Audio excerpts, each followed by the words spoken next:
Good morning mga kasingkit. Ito naman yung aming pangalawang araw dito sa Pangasinan. So yan, napakaganda ng mga kasingkit. Mafag pa siya mga kasingkit. Mafag.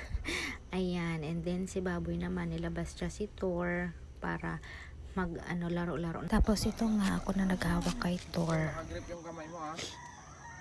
Ay, hindi ko lang alam kung mahabol mo. O, tignan mo, baka may kakainin yan, ha? Hilahin mo yung lalang. No. Dito lang tayo. Ganyan mo pag may kainin. Hilahin mo punta dito. Come here.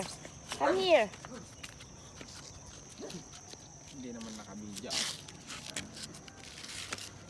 Parang kahit... Say hi. Kahit... Hi. Nadadala nga ako dyan ni Thor kasi sobrang lakas niya. Grabe. Ayan, naglakad-lakad na nga lang kami dyan ni Thor. Hinayaan ko na siya dyan. Tapos binigay ko na kay Baboy. Ayan, silang dalawa naman ang naglaro.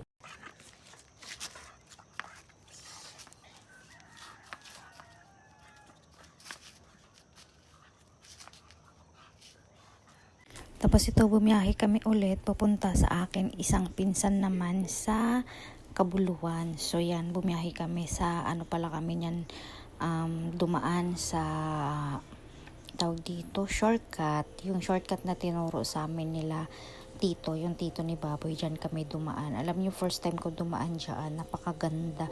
Kahit terik na terik yung araw, hindi no alintana yung init niya kasi napaka-fresh ng hangin. Yung hangin na sasalubong sa'yo, napakalamig, tapos fresh talaga siya, as in, sariwang-sariwa yung hangin.